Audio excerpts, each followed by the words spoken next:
Baik pemirsa Tribun, kembali bersama saya Ipai dari Kuningan. Saat ini saya sedang berada di destinasi wisata Waduk Dharma. Diketahui di sini ada Danrem 063 Sunan Gunung Jati Cirebon. Diketahui Danrem bareng rombongan melakukan tanam ikan di sejumlah keramba ataupun jaring apung yang berada di tengah perairan Waduk Dharma Kuningan.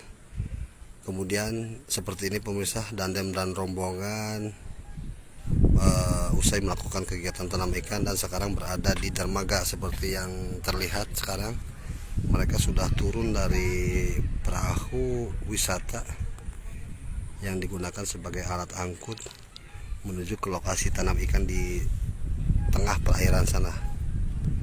Seperti ini pemirsa kawasan Waduk Dharma Kuningan di musim kemarau yang berkepanjangan dan terlihat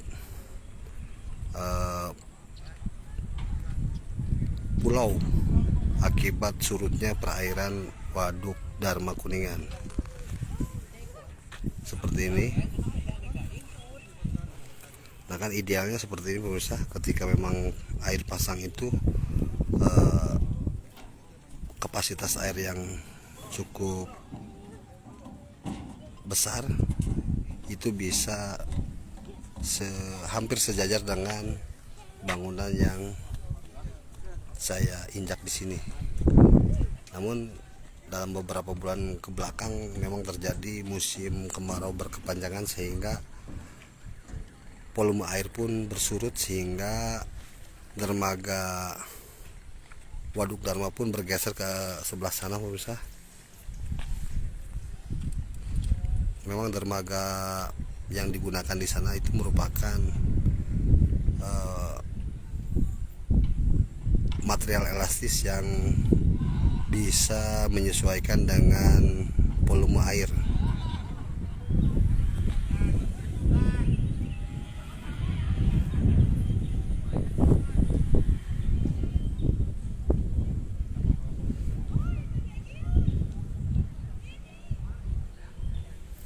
Kita akan mencoba ke sana pemirsa.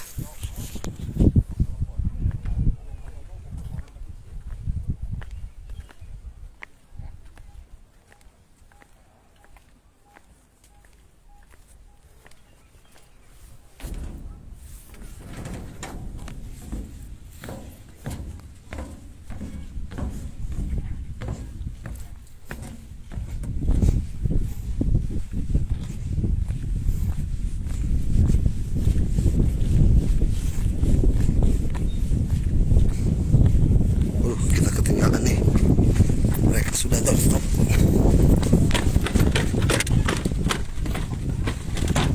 Sudah wawancara tuh.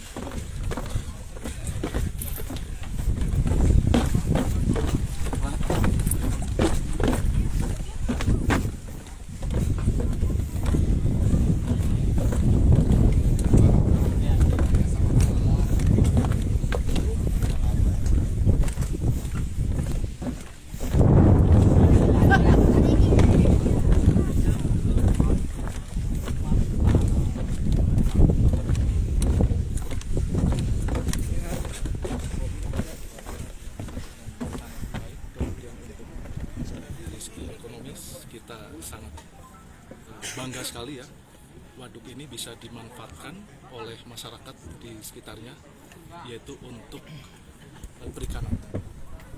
Dan kami juga mendengar informasi bahwa mereka-mereka yang membutuhkan ikan itu mengambil di sini, lebih murah gitu ya, dibandingkan untuk di tempat lain. Pak, khusus sekarang mungkin dari TNI ada program ketahanan pangan khusus Pak gitu Pak. Kan katanya akan mengganti bahan makanan pokok dari nasi ke pangan lokal, ubi sebagainya, karena selama ini nasi mungkin sekundernya lebih ke produk gandum gitu Pak, dan produk gandum terkena imbas perang geopolitik dari Ukraina Rusia itu Pak.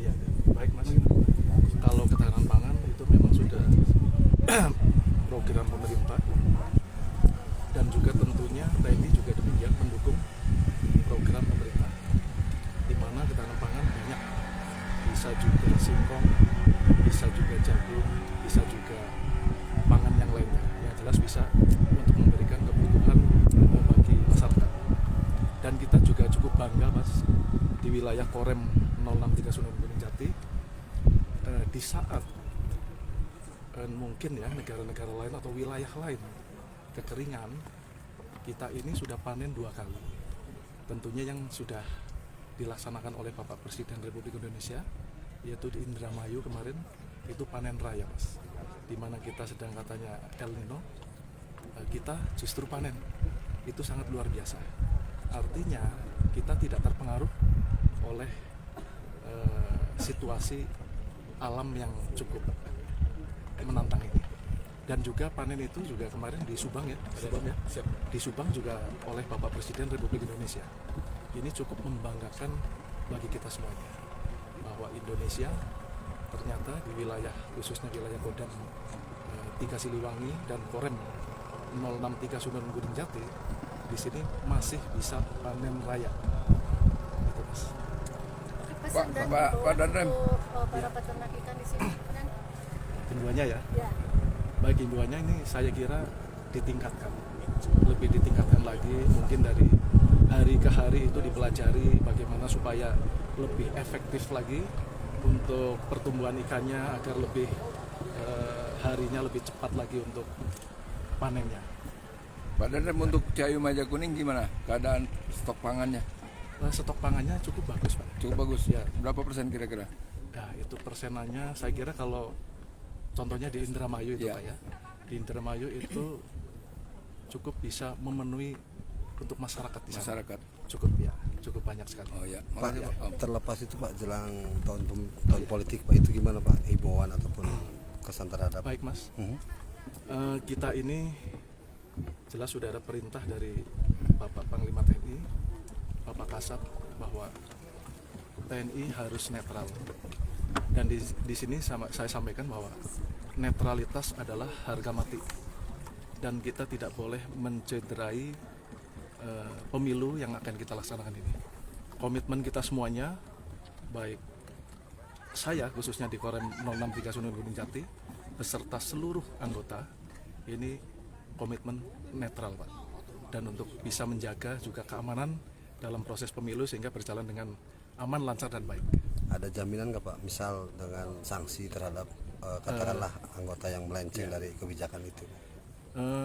Seperti yang sebelum-sebelumnya, apabila ada anggota yang mencoba-coba untuk tidak netral, itu sudah ada aturannya Mas.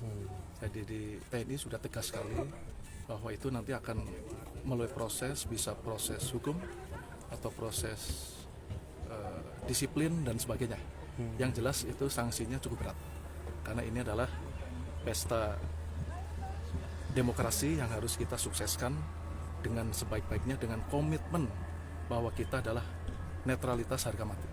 Terlebih kan dengan fungsi Bapinsa kan cukup Iya. banyak juga Pak di masyarakat. Kemarin kan Pak Dandim mengumpulkan sampai 5.000 ya Pak, Iya. 5.000 itu. Iya. Baik, untuk Pak Dandim saya juga mengucapkan terima kasih sekali nih. Babinsa itu memiliki mitra. Jadi mitra itu bisa bekerja sama tentunya dengan Dandim. Masing-masing Babinsa itu bisa memiliki mitra mungkin sampai 20 atau 30 orang. Itu yang betul-betul bisa saling membantu, bekerja sama. Tentunya di sini adalah untuk mengatasi kesulitan masyarakat sekelilingnya, dan sebagai bentuk solusi di mana masyarakat ada kesulitan, hadir kita dan mitra untuk bisa membantu mereka. Baik. Itu Mas. Ya, terima kasih. Pak, boleh satu pertanyaan lagi Pak? Iya. Satu aja Pak. Kalau tadi ketahanan pangan Pak, kalau sekarang mungkin ada ya eskalasi Hamas dan Israel Pak, ada program untuk antisipasi untuk ketahanan energi Pak, karena bahasa kan Timur Tengah ke minyak gitu Pak. Mungkin dari TNI ada ya tindakan preventif gitu Pak untuk ketahanan energi. Ya jelas ya Mas, kalau memang ada kejadian seperti itu secara nasional, kita sama-sama melihat, kita berikan rahasia lagi